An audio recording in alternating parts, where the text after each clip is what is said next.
delve into one of your signature promises on the campaign trail, which was to end inflation, to lower prices. You are now proposing tariffs against the United States' three biggest trading partners. Economists of all stripes say that ultimately consumers pay the price of tariffs. I don't believe Can it. you guarantee American families won't pay more? I can't guarantee anything. I can't guarantee tomorrow. But I can say that if you look at just pre-COVID, we had the greatest economy in the history of our country. And I had a lot of tariffs on a lot of different countries, but in particular China. We took in hundreds of billions of dollars, and we had no inflation. In fact, when I handed it over, they didn't have inflation for a year and a half. They went almost 2 years just based on what I had created. And then they created inflation with energy and with spending too much. So I think we will. I'm a big believer in tariffs. I think tariffs are the most beautiful word. I think they're beautiful. It's going to make us rich. We're subsidizing Canada to the tune of over $100 billion a year. We're subsidizing Mexico for almost $300 billion. We shouldn't be subsidizing. Why are we subsidizing these countries? If we're going to subsidize them, let them become a state. We're subsidizing Mexico, and we're subsidizing Canada, and we're subsidizing many countries all over the world. And all I want to do is I want to have a level, fast, but fair playing field. But is it your plan to deport everyone who is here illegally over the next 4 years? Well, I think you have to do it. And it's a very tough thing to do. But you have to have, you have rules, regulations, laws. They came in illegally. The people that have been treated very unfairly are the people that have been online for 10 years to come into the country. And we're going to make it very easy for people to come in terms of they have to pass the test. They have to be able to tell you what the Statue of Liberty is. They have to tell you a little bit about our country. They have to love our country. They can't come out of prisons. We don't want people that are in for murder. So we had 11,000 and 13,000 different estimates, 13,099 murderers released into our country over the last 3 years. They're walking down the streets. They're walking next to you and your family, and they're very dangerous. The 13,000. And Cheney was behind it, and so was Benny Thompson and everybody on that committee. For what they did, honestly, they should go to jail. So you think Liz Cheney should go to jail? For what they did. Everyone on the committee, you think? I think everybody anybody that voted in favor. Are you going to direct your FBI director and your attorney general to send them to jail? No, not at all. I think that they'll have to look at that, but I'm not going to. I'm going to focus on drill, baby, drill.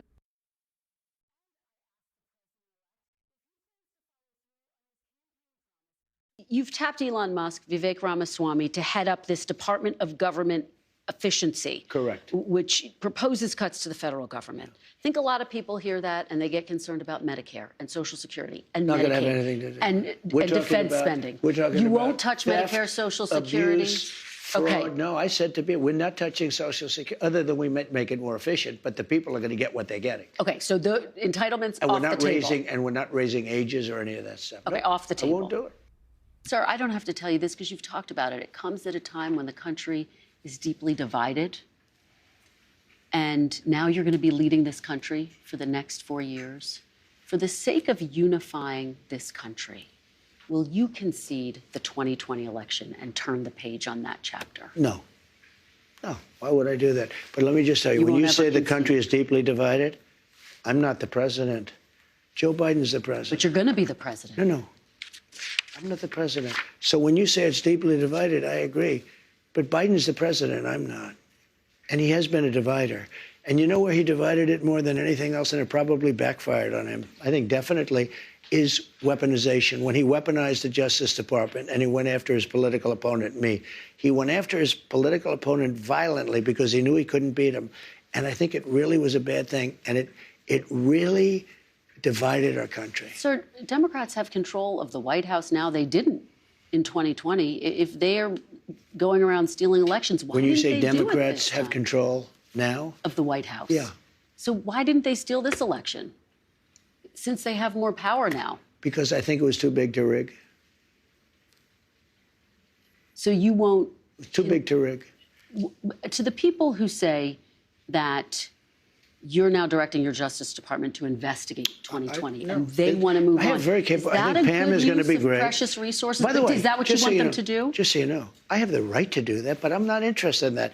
Oh, you're not. You're not going to do that. I'm not interested. I have Okay. the absolute right. I'm the chief law enforcement officer. You do know that. I'm the president. But I'm not interested in that. You know what I'm interested in? Drilling and getting prices down and stopping people from pouring into our border that come from prisons and mental institutions. I'm going to look at everything. We're going to look at individual cases, yeah. Okay. But I'm going to be acting very quickly. Within your first 100 days, first day? First day. First day. Yeah, I'm looking Going first to day. issue these pardons. These people have been there, how long is it, 3 or 4 years? Okay. You know, by the way, they've been in there for years, and they're in a filthy, disgusting place that shouldn't even be allowed to be open. Let's talk about abortion, sir. You have taken responsibility for overturning Roe v. Wade. You've said that abortion is now a state issue. There are steps that you could take, though, as president, to restrict abortion through executive action without Congress. More than half of abortions in this country are medication abortions. Will you restrict the availability of abortion pills when you're in office? I'll probably stay with exactly what I've been saying for the last 2 years, and the answer is no. You commit to that? Well, I commit. I mean, do things change? I think they change. I hate to go on shows like Joe Biden. I'm not going to give my son a pardon. I will not, under any circumstances, give him a pardon. I watched this, and I always knew he was going to give him a pardon, and so I don't like putting myself in a position like that. So things do change, but I don't think it's going to change at all.